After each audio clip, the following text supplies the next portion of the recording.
Ongeza makofi na vigelegele. What is your name?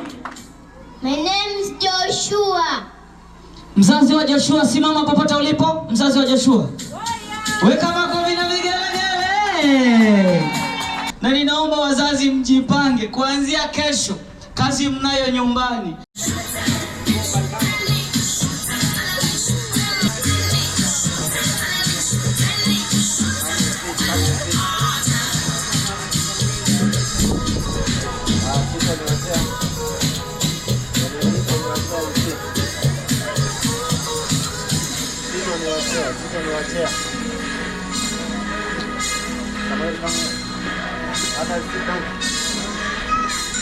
Tumepata poem nzuri kutoka kwa wahitimu wetu.